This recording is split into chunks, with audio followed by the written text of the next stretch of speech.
না। এখন ঘড়িঘাটের সময় হইতে তো 5টা 20-এর মতো। তো গুড মর্নিং সবাইকে। তো আজকে তোমাদের সাথে শেয়ার করবো আমার আর্লি মর্নিং যে রুটিনটা আছে এইটা। তো রিসেন্টলি স্টার্ট করছি। সাধারণত আমি অন্যদিন এত সকালবেলা ঘুম থেকে উঠতে পারি না, কারণ রাত্রেবেলা অনেকটা লেট করে ঘুমাই। কিন্তু কালকে কি করছি, তাড়াতাড়ি ঘুমাই গিয়েছিলাম। আমার হাজবেন্ডের ছিল নাইট শিফট, তো ওই যে ডিউটি যাওয়ার পরে খাওয়া দাওয়া করে কিন্তু ওই ধরো 9টা 9:30-এর মধ্যে ঘুমাই গেছিলাম। এই যে সকাল সকাল উঠে গেছি গা।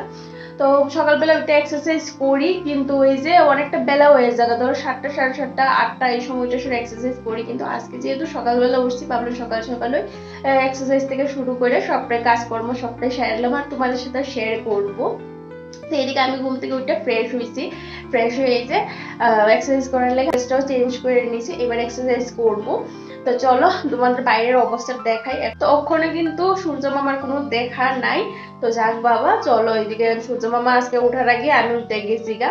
তো চলো তোমাদের বাইরের অবস্থাটা দেখে তারপর আস্তে ধীরে করে সেরে এক্সারসাইজ করবো, ঘরে কাজকর্ম আছে এগুলি করবো। আমার হাজব্যান্ড আয়ে পড়বো ওই ধরো 8টা 8:30-এর মতো ও আয়ে পড়বো। তার আগে যতটা সম্ভব সেই কাজগুলি আমি কমপ্লিট করবো, আর মানে যতটা সম্ভব করে ততটা করবো। রান্না বান্না সবকিছুই তো আছে, বুঝতেই তো পারো একজন হাউস ওয়াইফের কাজ যা যা আছে সব করতে লাগবো। তো এই যে আমি ঘর সংসারের কাজের পাশাপাশি কিভাবে নিজেরাই মেনটেন রাখি বা নিজের দিকে কিভাবে খেয়াল রাখি, নিজের যত্ন করি, এইটাই আজকে এই ব্লগে তোমাদের সাথে শেয়ার করবো। আশা করি ভালো লাগবো। অনেক কাছে অনেক ধরনের মন্তব্য করবো। তো প্রথমেই কই, যারা এখানে জাজমেন্ট দিতে এসো তারা একটু দূরে থেকো জাজমেন্ট থেকে। কারণ কি বলতো, ক্যামেরার বাইরেও একটা মানুষের জীবন আছে, তো কারোর নিয়ে আসলে এত জাজমেন্ট পাস করা ভালো না। আমার অনেক রকম জাজমেন্ট করছে, তো আমি আগেই করে দিতেছি, যারা মনে করতে সোজা এসে জাজমেন্ট করবা বা একটু জ্ঞান দিবা তারা অবশ্যই ভিডিওতে দূর থেকে, মানে ক্যামেরার সামনে আমি যত দূরে দেখে এইটাই কিন্তু তোমরা দেখো। এর বাইরেও কিন্তু আমার একটা লাইফ আছে, এখানে আমি কি করতেছি না করতেছি তোমরা এটা জানো না। আমার নতুন ভাবে দেখতে পাইবে, নতুন রূপে দেখতে পাইবে, একদম নতুন করে দেখতে পাইবে। তো আশা করি তোমরা ভালো লাগবো এই ব্লগগুলি। আমি যেই রকম অরিজিনালি আমি যেই রকম সেই রকম ভাবে তোমাদের সামনে কিন্তু আমার এই ব্লগগুলি তুলে ধরবো। আশা করি তোমাদের ভালো লাগবো। আমার এই ব্লগগুলো একদম সিম্পল সাদামাটা আমি যেভাবে থাকি এইটাই তোমাদের সাথে শেয়ার করবো। আজকে যেহেতু অনেকদিন পর ব্লগ শুট করতেছি, তো একদম ক্যামেরার সামনে ইন্ট্রো দিয়ে তারপর কিন্তু ব্লগটা কন্টিনিউ করবো। তো চলো এদিকে বাইরের অবস্থাটা তোমাদের দেখাই, তারপর আস্তে ধীরে করে এক্সারসাইজ করবো। তো এই যে এখন সময় হইতেছে এগিয়ে আসে এই যে 5:25-এর মতো, আর বাইরের অবস্থাটা চলো তোমাদের দেখাই। দরজা খুলছিলাম, খুললে সেটা আবার দেখছি অন্ধকার অন্ধকার আসছিল, তো এই কারণে এই যে দরজাটা লাগাই রাখছিলাম। এই যে বৃষ্টি পড়তেছে গো, এই যে বৃষ্টি পড়তেছে, অল্প অল্প বৃষ্টি পড়তেছে। তো যাক বাবা, গরমের হাত থেকে একটু হইলো বাঁচা গেছে। এত গরম দিছিল, এত গরম দিছিল যে আর নিতে পারতেছিলাম না। এই গরমে না মাথাটা খারাপ হয়ে গেছিল, মানে কি করবো না করবো বুঝতে পারতেছিলাম না। এই আছে আমার বাড়ির একদম সামনের জায়গাটা, গুড়া গুড়া বৃষ্টি পড়তেছে। তো এখনো সূর্য মামা উঠছে না। এরকম বৃষ্টি থাকলে মনে হয় না আজকে দিনটা উঠবো। যাক বাবা, এরকম থাকলেও কোনো অসুবিধা নাই। ঠাকুরের কাছে প্রে করতেছিলাম যে কবে একটু বৃষ্টি হইব আর চারপাশটা একটু ঠান্ডা হইব। এত গরম দিছিল, ভাল লাগতেছিল না। তো এইদিকে তো বৃষ্টি পড়তেছে, আমি এখন ঘরে যাই। ওয়েদারটা বেশ ভালো, ঠান্ডা ঠান্ডা আছে, অল্প অল্প বৃষ্টি পড়তেছে, বেশ ভালোই লাগতেছে। তো চলো আমি ঘরে যাই, এক্সারসাইজ শুরু করি। কথা বলি অনেকটা দেরি হয়ে যায় বাবা। তো ইদানিং কিন্তু এক্সারসাইজ করা শুরু করছি, আগে এক্সারসাইজ করতাম না গো। কিন্তু কি বলতো, রিসেন্টলি শরীরে না এত সমস্যা দেখা দিতেছে, আমি একদমই এনার্জি পাই না, কোনো কাজকর্ম করতে ভালো লাগে না, একদম লেজি লেজি ফিল হয়। তো আমার হাজবেন্ড করতেছে এক্সারসাইজ করো, ভালো লাগবো, দেখবে একটু মেডিটেশন করো, এক্সারসাইজ করো, দেখবে এনার্জি পাই বা মনটা ফ্রেশ থাকবো। মনটা না এত খারাপ আছে, এত খারাপ ছিল, আমার কোনো কিছু করতে ভালো লাগতো না। কোনো রকম একটু রান্না বান্না করতাম বাস এইটুকু, না কারোর সঙ্গে কথা কইতাম না, কারোর সঙ্গে মিশতাম, সারাক্ষণ বিছানা পড়ে থাকতাম। এই কইরে কিন্তু আজকে প্রায় 2 সপ্তাহের মতো হয়ে গেছে। ভাবলাম এইভাবে তো চলা যাইতো না, এইভাবে থাকলে শরীরটা আরো বেশি অসুস্থ হয়ে যাবে। আস্তে ধীরে করে নিজের একটা স্বাভাবিক রুটিনে আনার চেষ্টা করি, নিজের দিকে একটু যত্ন করি, কারণ আগে যে কাজগুলি করতাম না এখন সেই কাজগুলি করবো ভাবতেছি। তো চলো এইটাই তোমাদের সাথে শেয়ার করবো, আশা করি ভালো লাগবো। এখন ঘরে যাই, গিয়ে সেরা চলো এক্সারসাইজটা স্টার্ট করি। সঙ্গেই থাকো, আশা করি আজকের এই ব্লগটা তোমাদের ভালো লাগবে। টিভিটাও চালাই নিছি, কারণ টিভি ছাড়া না এক্সারসাইজ গান শুনতে শুনতে এক্সারসাইজ করতে বেশ ভালো লাগে। তো এখানে যে টিভিটা চালাইছি, আর আমার কাছে কোনো ম্যাট নাই, এখানে যে কাপড় বিছাইছি এটাতে এক্সারসাইজ করবো। আজকে প্রায় 1 মাস পর ক্যামেরার সামনে আইছি, বা এই যে ভিডিও শুট করবো দিকা সকালবেলা ক্যামেরাটা হাতে নিয়েছি, মন মানসিকতা তৈরি করছি কালকেই। কারণ বিগত 1 মাস ধরে আমি যে কি জিনিস সাফার করতেছি এটা একমাত্র আমি জানি আর আমার এই ভগবান জানে। কারণ সময়ের সাথে সাথে যদি আমরা নিজের পরিবর্তন না করি বা আপডেট না করি, তার পরিণাম যে কতটা খারাপ হইতে পারে তার জলজান্ত উদাহরণ কিন্তু আমি গত 1 মাসে আমি এতটা ডিপ্রেশনে ভুগছি আর এতটা মানসিক সমস্যা আমি ফেস করছি যে কি কমো। আমি না নিজে যে একজন মানুষ মানে বসবাস করতেছি, সংসারে আছি, পরিবার নিয়ে চিন্তা করবো, কোনো মন মানসিকতা আমার মধ্যে নাই। মানে এতটাই খারাপ হয়ে গেছিলাম গা, যেইখানে বইয়া থাকতাম সেইখানে কিন্তু কন্টিনিউয়াস বইয়া থাকতাম, বা কি উল্টাপাল্টা চিন্তা ভাবনা মাথার মধ্যে আইতো না। রান্না বাড়া ঠিকঠাক মতো করতাম না, খাওয়া দাওয়া ঠিকঠাক মতো করতাম, এক্সারসাইজ থেকে শুরু করে কোনো কিছুই করতাম না। কেন জানি একটা মানে অদ্ভুত ধরনের একটা মন মানসিকতা হয়ে গেছিল। এইটা নিয়ে মানে গড়ে ভীষণ সমস্যা হইতেছিল। তার সাথে সাথে আমার হাজবেন্ডও কিন্তু এই সমস্যাগুলি ফেস করতেছিল। তো গত 1 সপ্তাহ ধরে সেইরা আমার হাজবেন্ড আমার ভীষণভাবে ফোর্স করতেছে, দেখতেছে এতটাই পরিস্থিতি খারাপ হয়ে গেছে কাজে এখন যদি ও আমার পুশ না করে বা ও যদি এখন আমার একটু হাল না ধইরা সেরা আমার যদি একটু কিছু না করা, এই ডিপ্রেশন থেকে যদি না বাইর করে, দেখতেছে আমি দিন দিন না এতটাই খারাপ রাস্তা দিয়ে যাইতেছি গা যে এখান থেকে বাইরে আমার অনেকটাই কষ্টকর হয়ে যাইব গা। ডাক্তারও এই কথা কইয়া দিছে। আমি কিন্তু ডাক্তারের সাথেও কনসাল্ট করছিলাম। তো ডাক্তারে কইছে তুমি চেষ্টা করো বাড়িতে কিভাবে মেডিসিন না নিয়ে সেরা তারা রিকভার করতে পারো। কেন জানি গো হঠাৎ করে এই যে ডেলি একই কাজ একই রুটিন সব কিছু আগে কিন্তু বেশ ভালোভাবে করতাম, কিন্তু হঠাৎ করে কি যেন হয়েছে টেনশন থেকে না নিজেরে এতটাই মানে ভিতরে ভিতরে আমি কষ্ট পাইতাম, ভিতরে ভিতরে যেন নিজেরা কেটা জানি কুইরা কুইরা খাইতেছে এরকম মনে হইতো। আমার কোনো কিছু ভাল লাগতো না, অটোমেটিকলি চোখে দেওয়া জল পড়তো, কেন অদ্ভুত একটা কষ্ট আমি ফেস করতাম। তো গত 1 সপ্তাহ ধইরা ও কিন্তু কন্টিনিউয়াস আমার পিছে লাইগায় রয়েছে, আমার মোটিভেট করতেছে, আমার পুশ করতেছে, এইটা করো ওইটা করো, তুমি যেই রকম ভাবে থাকতে ভালো পাও ঠিক সেই রকম ভাবেই থাকো, তোমার যেই কাজটা করতে ভালো লাগে তুমি সেই কাজটাই করো। ইউটিউবটা আমার এইরকম একটা জিনিস যেটা আমার অনেক শখের আসলে, অনেক কষ্ট করে আমি এই চ্যানেলটা দাঁড় করাইছি। আজকে এইরকম জায়গার দাঁড়াই রয়েছে, ইউটিউবে কাজ করা থাক দূরের কথা, ভিডিও শুট করবো যে এই মন মানসিকতাও আমার মধ্যে নাই। মানে আমার ভাল লাগতো না একই কাজ ডেইলি করতে করতে না আমি যেমন বোর হয়ে গেছিলাম গা। এখন চাই যেমন আমি একা থাকতাম, কারোর সাথে কথা কইতে ভাল লাগতো না বা কোনো কিছুই ভালো লাগতো না। তো গত 1 সপ্তাহের মধ্যে আমার বর কিন্তু আমার বেশ অনেকটা ইমপ্রুভ করছে। মাঝে মধ্যে একটু বাইরে লইয়া যেত, আমার সাথে একটু সময় কাটাই। আমার মা বাবারে ফোন কইরা কইছে যে রত্নার সাথে কন্টিনিউয়াস আপনারা ফোন করে সেরা কন্ট্যাক্ট করেন, কথা কন, তার একটু ভালো রাখার চেষ্টা করুন, যে এটি ডাক্তার তাইরে কইয়া দিছে আর কি আমার হাজবেন্ডরে। তো সেইভাবেই কিন্তু আমরা সবাই রাখার চেষ্টা করতেছে। এর কারণে না বেশ অনেকটা কিন্তু আমি রিকভারি করছি। কেন জানি গো হঠাৎ করে না ভীষণ একা একা লাগিয়ে গেছিল, মানে আমার যেমন কেউ নাই, আমি একা একাই আছি, আমার আশেপাশে কথা কোয়ার কেউ নাই, যেমন আমার ভিতর থেকে না একা একা ফিল হইতো। এই কারণে মনে হয় আমি ডিপ্রেশনে গেছিলাম গা। আর এখন আমি এইরকম একটা পেজে দাঁড়াই রয়েছি যে এখানে ডিপ্রেশন অ্যাংজাইটি এইটা না আমার আস্তে আস্তে করে সেটা এমন একটা রাস্তায় লয়ে যেতেছে যেখান থেকে বাইরে আওয়া কোনোভাবেই পসিবল না। হয়তো অনেকটা ফ্যামিলি কারণ, হয়তো অনেকটা একা একা থাকার কারণে হয়তো এই জিনিসগুলো হয়ে গেছিল, রোজ রোজ একই রুটিন ফলো করতেছিলাম তো এই কারণে। আর অ্যাকচুয়ালি আমি যেই রকম সেই রকম ভাবে না সবার সামনে ঠিক তুলে ধরতে পারতেছিলাম না নিজের। আমি ভাবতাম লোকে কি কইব বা তারা আমার কি নিয়ে সেটা ভাববো, তারা হয়তো আমার নিয়ে সমালোচনা করবো, এই জিনিসগুলি না আমার ভিতরে ভীষণ গো। এই কারণে হয়তো আমি নিজের এমনভাবে একটা পরিবর্তন করে লাইছিলাম যেটা অ্যাকচুয়ালি আমি না। তো আমার বর, আমার মা বাবা সবাই আমার অনেক বুঝাইছে, বাবা তুমি যেইভাবে থাকতে পছন্দ করো তুমি ঠিক সেইভাবেই থাকো। আমার হাজব্যান্ড, আমার মা আমার কন্টিনিউয়াস কইয়া যাইতো আর কি যে তুমি যেই রকম ড্রেস পোশাক পরতে তোমার ভালো লাগে তুমি সেই রকম পরো, যেইটা খাইতে ইচ্ছা করে যেইটা করতে ইচ্ছা করে সেইটাই করো। কিন্তু এই যে বয়া বয়া চিন্তা করা, ভুলভাল মাথার মধ্যে থটগুলি ঘোরাফেরা করে, এইগুলি থেকে একটু দূরে থাকো। এইগুলি কিন্তু অনেকটা ক্ষতিকর জিনিস। আস্তে আস্তে দেখবো তোমার না মৃত্যুর মুখের দিকে নিয়ে লইয়া যাইবো, তুমি কইতেও পারতা না। তোমার আস্তে আস্তে তোমাদের ফ্যামিলি বাড়বো, তখন কি করবা? আর এই মানসিক চাপে থাকলে কোনোদিনই দেখবো কোনো কিছু হইতো না। তো গত 1 সপ্তাহে তাদের কথাগুলি শুনে না অনেকটা মোটিভেট হইতাম, কিন্তু আবার যখন একা থাকতাম আবার সেই চিন্তা, সেই অদ্ভুত ধরনের ভাবনাগুলি বয়া বয়া কান্না করে, এগুলি না আপনি আপনি হয়ে যায়। আমি মন থেকে চাইতাম সবকিছু বুঝলা সেরা বা এই যে ভাবনাগুলি একটু দূরে রেখে নিজের একটু অ্যাক্টিভ রাখার, কিন্তু কোনো এনার্জি পাইতাম না। কিন্তু আজকে এই যে একটু জোর করে সকালবেলা আমার হাজব্যান্ড ফোন করছে, ফোন করে কইছে ওঠো তুমি ওইটা এক্সারসাইজ করো, ঘরের কাজ করো, তোমার যেটা ভালো লাগে এইটা করো, ভিডিও শ্যুট করো। তো ওই যে বরের পুশ করাই কিন্তু আজকে আমি সকালবেলা ওইটা সেরে এক্সারসাইজ করছি, 2 দিন ধরে করতেছি।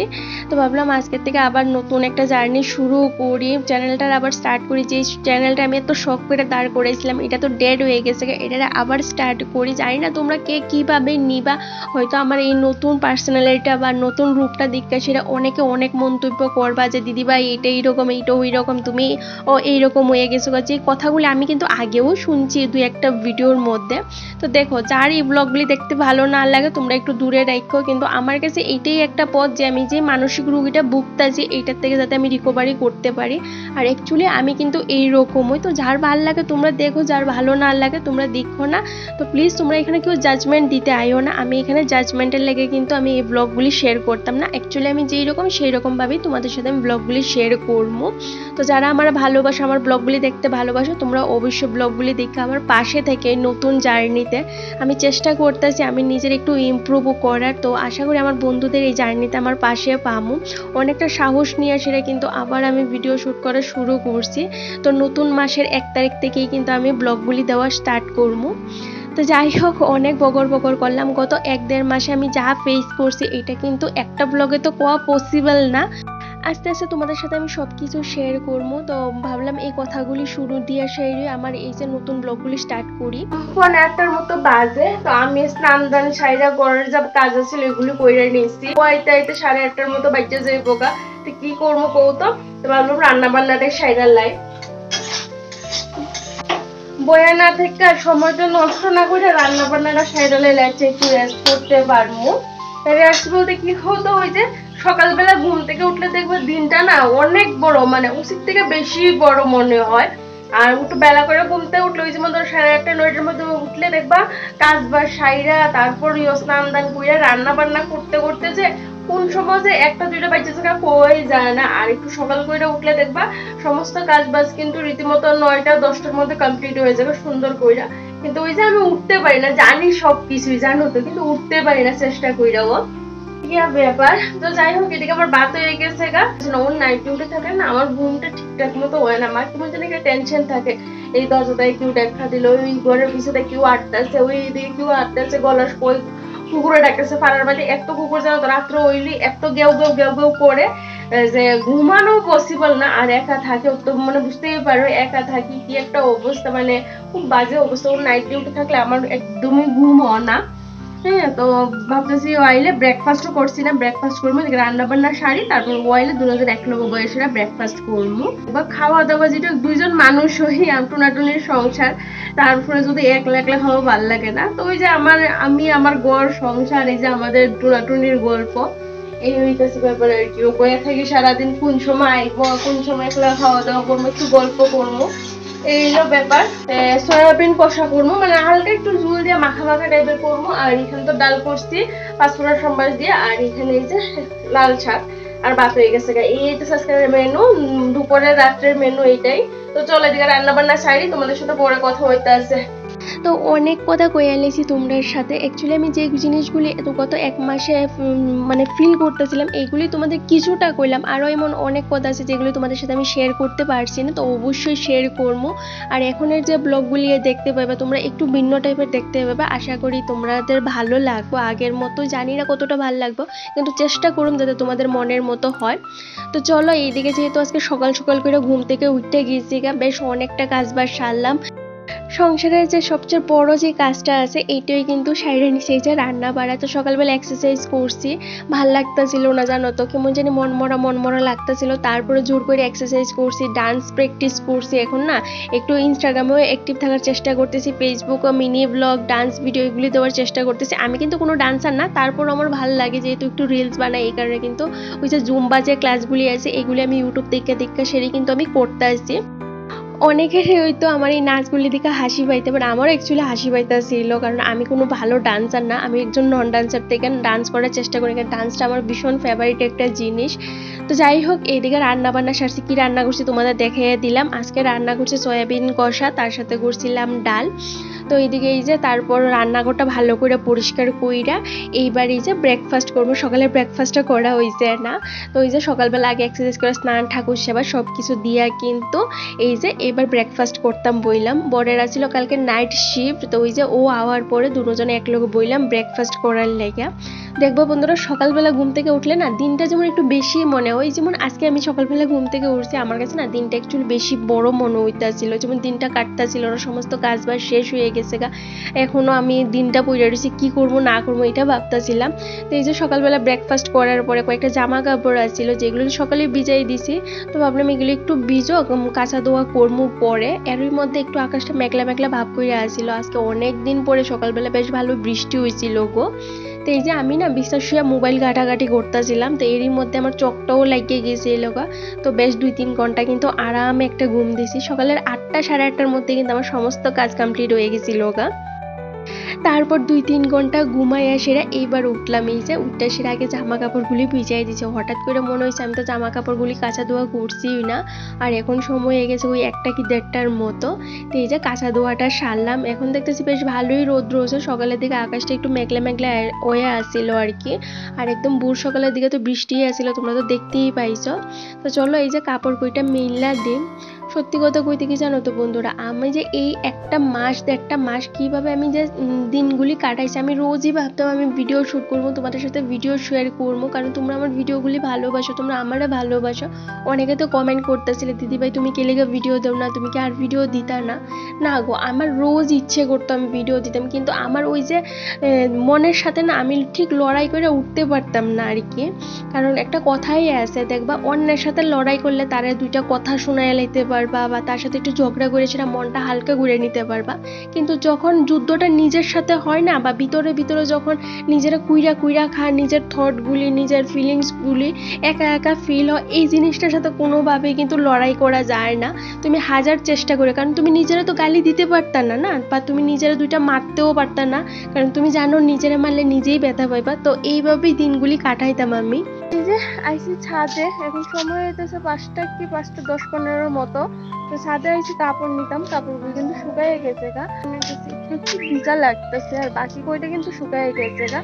ওই যে 1টার পরে কিন্তু বেশ সুন্দর রৌদ্র উঠছে, সকাল থেকে আকাশটা মেঘলা মেঘলা আসলে তোমাদের দেখাইছিলাম, তারপর কিন্তু 1টার পরে কিন্তু বেশ ভালো রৌদ্র উঠছে, সমস্ত কাপড় এই যে শুকাই গেছে, সব কাপড় কিন্তু শুকাই একদম এই যে কটকটা হয়ে গেছে গা। চলো কাপড় কইটা নিয়ে করে যাই। আর ওই যে আমাদের যে পাশের বাড়ি আছে, এইবার দিদিরে ফোন করছি, দিদি কাজ করতেছে, কইতাছে আইও, তো দেখি চলো কাপড় লিয়ে যাই, তারপরে যদি তারা বাড়িতে যাবো, একটু ভাবতেছি অনেকদিন হচ্ছে দিদির লোকে দেখাও না, কাকিমার সাথেও কথা হও না, তো চলো এই যে কাপড় কইটা লইয়া সেটা করে যাই। পেঁপে গাছটা দেখতেছো তো, দেখো আরো অনেক পেঁপে আইছে, নিচের দিকে পেঁপেগুলি তো সব কয়টা পাইটা লাইছিলাম আর পচে গেছিল গা, এখন দেখো আবার কিন্তু অনেক পেঁপে আইছে, গাছটা একটু বড় হইছে, এখন কিন্তু পেঁপেগুলি বেশ ভালো আছে, গায়ে কোনো দাগ নাই, একদম ফ্রেশ। বড় হইছে না এখনো বেশি, আর একটু বড় হইলে তারপর পারমু।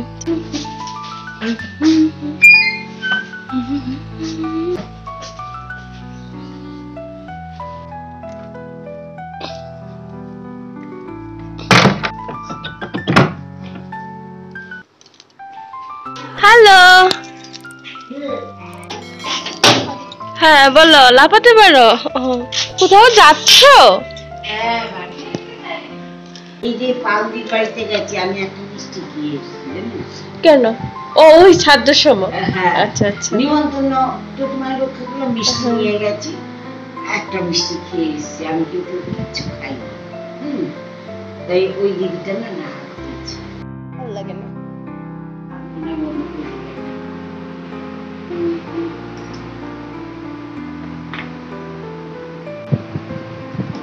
না না ফেস কাটিং আমার ফেস কাটিং, তোমার ফেস কাটিং ভালো না দিদির ভালো, কর্মব্যস্ত মানুষ, কি কর্মব্যস্ত মানুষ। ও হ্যালো আরে কর্মব্যস্ত বহুত প্রেসারে আছি, এত প্রেশার নিয়ে জীবনে চলা যাবে না, একটু চিল মারো। আছি আমাকে চিনি মেরে দেবো। দিদি এটা কি গাছ গো, সবেদা না? হ্যাঁ হ্যাঁ হ্যাঁ হয়েছে, জানি মা উপরে যখন ছিল তখন হয়েছে। হ্যাঁ ওই যে ছোট ছোট কড়ির মতো যেগুলো সবেদা না, না হ্যাঁ। ফুল? ফুল ফুল বলে এটা মা বলতে পারবে। তুমি তুমি এটা আমি ইয়ে করেছি, কি বলে কি বলে